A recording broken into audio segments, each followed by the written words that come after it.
After 20 years of building together through dust, deadlines, and damn good ideas, Pace and Adam invite you to join them for honest conversations about the home building world. Welcome to Build Connected, where experience meets insight, powered by Diamond Home Restoration. Hey everyone, welcome back to another episode of Build Connected. I am Adam. And I'm Pace. And here we are, back at it again.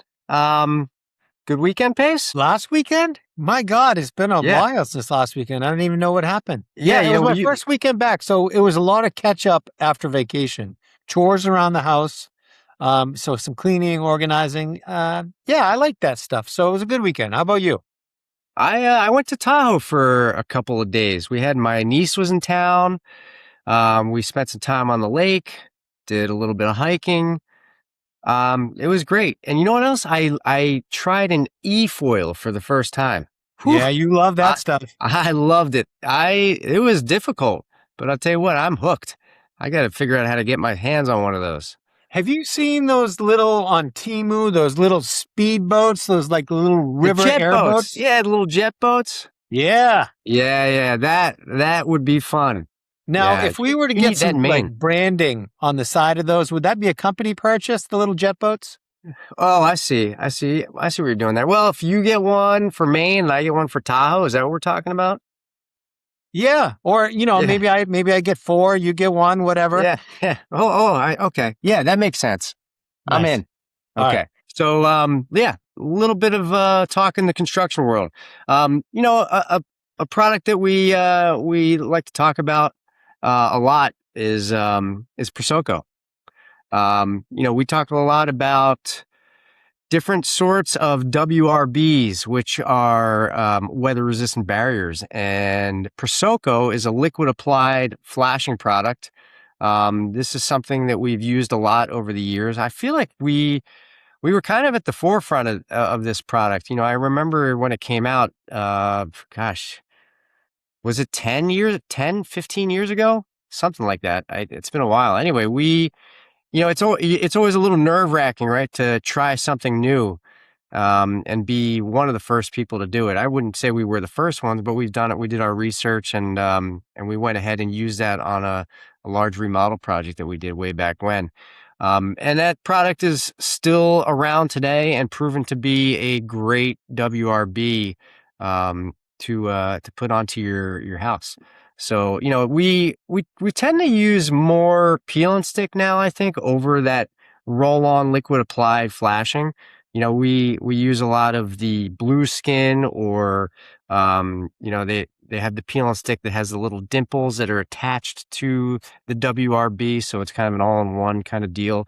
Whereas the Prosecco, right, you don't have that drainage plane. You have to apply a drainage plane over the top of it. There's areas where it really makes sense to use that liquid applied product. There's some situations where there's like maybe some interesting angles and corners or certain turns where it can be a little difficult for your peel and stick product to kind of make those turns or whatnot. But the liquid applied is really a great product for certain areas or doing the whole house. Yeah, I can tie this to when we discovered it. We found it at IBS, the International Build Show. It was 2013. So we've been using it we discovered it 14 years ago. We used it late that year on a project for the first time. And, to me, it triggered a way of thinking, right? It started us thinking about air barriers. It started us thinking about sort of a self-sealing, right, for any penetrations, right? That whole train of thought started that year for us. So, we often credit Reisinger, and our introduction to him in 2020 or so, somewhere around there, with a lot of building science things, which is totally true. I feel like once we started, consuming his content, like our building science stuff just really, really accelerated. But we started thinking about this, many years before, and we have successfully used it in a lot of houses, a lot of facades. And we've actually found some, I think, over the years, some conditions where we don't like using it. It's too challenging for the product. we found one. We won't get into it directly where we've made it fail. But I think that the important thing here is what that liquid applied does. And, like you said, we can get that now in a sticky product, which we tend to gravitate to, but we still use it. We still use the liquid applied in certain cases, and it was the beginning of our journey with the building science stuff. Yeah, and like any product, right? You really got to follow the protocol for the installation of that stuff. I remember when we were using it for the first time, and we've talked about having reps out coming out on your job site for whatever product you're using. But we had a rep come out and walk us through the installation procedure for that stuff because you can't apply it too thick. There's a specific thickness that you need to apply that, and however many, a couple of different coats depending on what you see. So, for any new product, you should utilize the reps for those products and have them come out to your site and walk you through it. And even if it's a product you've used many times before, um, it's still good to have the reps out just to keep that relationship going. And they always like to see what you're doing with their stuff on the job site. And sometimes you learn a little tidbit about maybe something you haven't done before, that you can apply to make things easier or better. But yeah, it's a great product. They have different variations of products that they offer, aside from just their roll-on WRB. They have like an air dam product that you can seal windows and doors with. But it's worth looking into if you're interested in learning more about liquid applied. Let me double click, as they say, on a couple of things. So you're right. We brought that the rep out, right, for some technical instruction on the Prosoco product, that for that first product project. And I definitely learned a lot. I think maybe there's this mistaken sort of concept of the thicker the better, right? And that's definitely not the case with this product. So, like, learning about the right installation technique, I think was really telling. And it makes me think of another tech rep that we had out even before this, and this was for an elastomeric decking roofing product. It was like a Gacko deck. I remember, we're at the time we were building, strictly in San Francisco, and it's a especially challenging climate to use that product because you rarely have days where you can get a proper curing. And so the tech rep, when he was out, he talked about all the challenges when you're in a kind of a fog laden environment like we are. And so, that meeting, it really steered us away from that product, or told us, we had to be super careful using it just based on the climate conditions in San Francisco. So tech reps, really, really important. It's something that's free to you. Take advantage to learn how to properly install the product and avoid that liability down the road. Yeah, and look, there's lots of other liquid applied membranes out there. We've used Prosoco. I think Henry's offers a liquid applied. These are all very similar products, and they're all good quality products. But do your research, take a look at what's out there, and it's good stuff. All Yeah. right, Ace, what are we going to talk about next? Yeah, it was funny today, like as I was driving back up home, I passed a van and had the company name on the side of the van and the phone number, and down at the bottom it's got the giant letters, free estimates. So I want to talk about free estimates for a minute. We've talked about our pre-construction process many times, but I want to distinguish between a subcontractor, meaning a sort of one-dimensional builder, tradesman, versus a general contractor. And the reason a person like I don't know, fill in the blank here for me, Adam. Window installer, name a few people who maybe who can easily show up to a job site, do some quick math on the back of an envelope, and provide you a free estimate. Name some of Yeah, those. yeah, it could be a flooring company. They generally have an art down there, like a price per square foot, depending on material. It could be the tile guy who definitely knows his installation per square foot, as well as his miter cuts for lineal feet. A guy that's doing epoxy flooring, say a restaurant we might be doing, these kind of things. Okay, those are all floors. Anybody outside of flooring? Well, a plumber can generally, I mean, if it's a smallish project, right? There you go. They have a fixed price per location of, like maybe it's a sink and a toilet costs this much. They Well, can, maybe not that, but maybe like a water heater. oh, okay, there you go. Water heater. I'm Yeah. going to come out. I'm going to give you a price to replace that water heater. Here it is. So yeah, those things, people like that, it's easy to generate for them a number that they feel comfortable that they're gonna make their money on, right? So they can walk in the door, they can look at the situation, they provide a price, and then they leave, right? And you decide yeah or no. For us, the majority of the projects we're doing are much more complicated. The time it takes for us to do an estimate is many, many, many, many, many hours, right? It's a process of going back and forth, a lot of paperwork, just a lot of time. That's something that we no longer do for free because it's valuable time for us. Well, the thing that you said there is no longer, right? Because when you start off in this business, you kind of don't know any better. Maybe it's not you don't know any better, but you kind of want to take jobs that you can get because you're just starting off. And look, when you and I first started our company, we would get calls from people that said, "Hey, I have a set of plans. Will you bid the plans for me? I'm getting bids," and we would go ahead and do it. And I think over the years, we learned a lot about the type of company we are, that we want to be, and that our time is valuable. And it's like you said, it's so time consuming to put together a proper estimate for somebody, right? You're bringing in your subcontractors and making these calls and bringing them onto the site and having them look over the plans. And the plans are, there's so much involved with looking at a set of plans that, it's your time is valuable and we need to charge for that time. Yeah. Speaking of young builders, I remember before I went back into construction, I had a roommate. This is back in the 90s, and he was a builder. He had broken out on his own. He just started really, and he was doing like decks and little window projects, small things. But he would come home from a day at work, he'd be leaving at whatever 7 or something and back home at 5 or 6. And then he'd sit down with a notebook and he'd price out like other projects, and it would take him hours. He'd be working all night on like doing takeoffs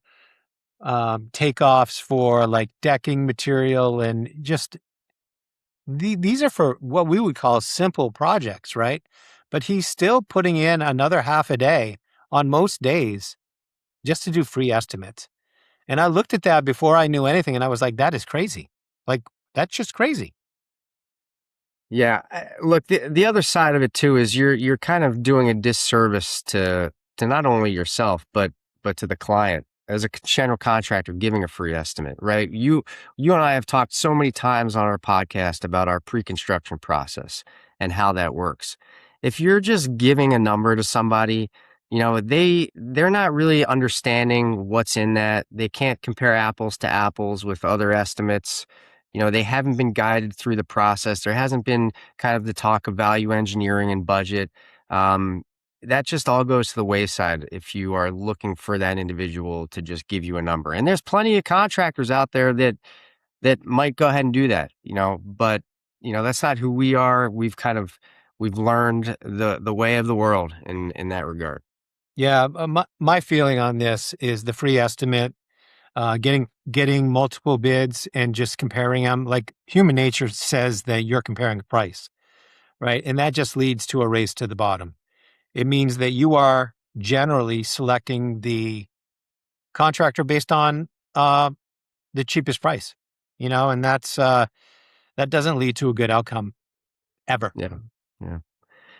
Well, so there you go. I mean, free estimates make sense for certain subcontractors, and as a homeowner, you can get those no problem. But if you're doing a large project and you are asking a general contractor for a free estimate, if they're a good quality general contractor, they're probably not going to give that to you, as they shouldn't. And if they are, then they're not that person.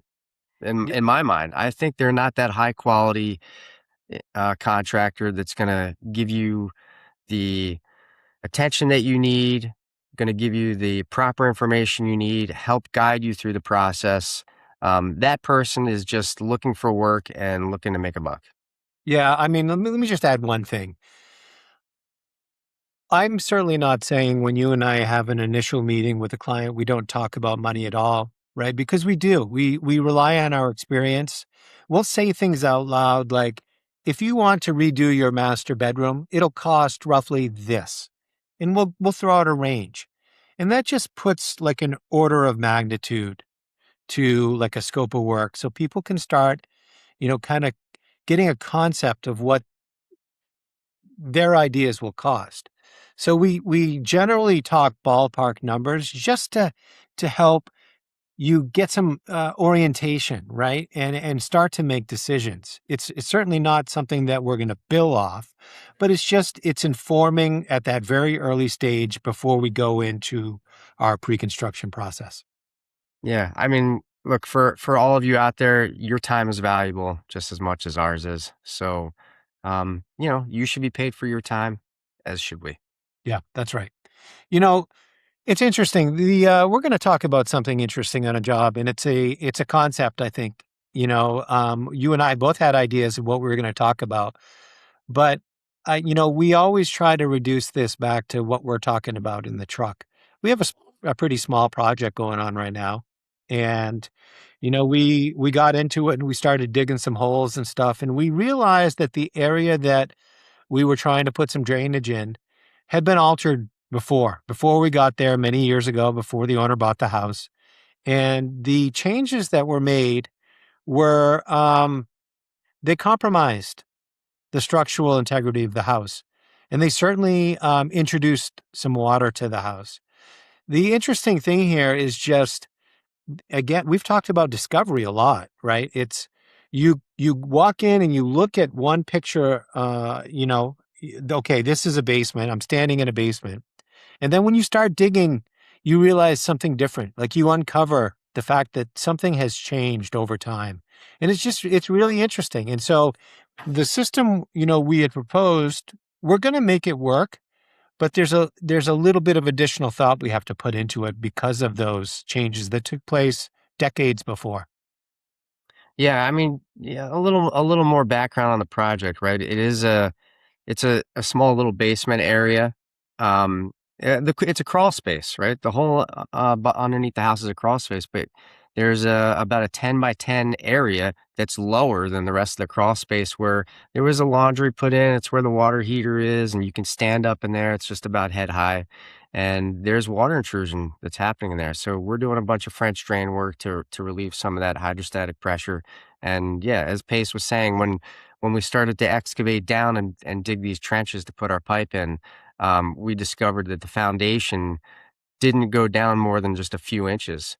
And you pointed out, Pace, this is a good indicator that we got some information from the homeowner that the previous owner, he was kind of like a DIY kind of guy, but kind of a little bit more beyond just the small projects. But it was pretty obvious that he dug this area out to create this. So there are some issues that can arise from that. Like you said, we're going to continue on with our work and provide this drainage system that we kind of went over with the client. But it's also a situation where this particular client has a budget, right? And even though we found this issue, it's our job to inform the client of the issue. But to go ahead and make a repair like this, sometimes it's just not feasible, right? And look, the house has been there for a long time. It's an observation that we made, and I think that is really kind of the interesting part is, this discovery phase and learning about the history of the house. Yeah, the interesting thing is the world's not perfect, right? We're going to make this situation better. We're not going to make it all the way better, right? There are things we could do that would make the house stronger. So we're not going to go into what we would call the best scenario here, but it's definitely going to be better than it was when we walked in the door. Yeah, you never know what you're gonna find. You just don't. Life is like a box of watermelon. And and to cap that, whatever you just set off, we've had several clients in the past look at if we provide a fixed bid, they would ask us a question like, what else can we expect? Is there going to be additional costs? And the answer relates to what the topic is that we just talked about, right? There will not be additional costs unless we uncover something that we didn't foresee, right? And it happens more often than not. And so I think a lot of clients out there, they know that they want to have a little bit of money in reserve for additional things that can happen that are unforeseen, but it happens a lot. That's right. Yeah. All right. Well, another great one, Adam. Thanks for joining us, everybody. We will see you next week on Build Connected. I'm Pace. And I'm Adam. See ya. Thank you. Thanks for joining us on Build Connected. For more stories, insights, and ideas, visit diamondhomerestoration.com or find us on Instagram and LinkedIn. We'll be back next week. We hope you will too.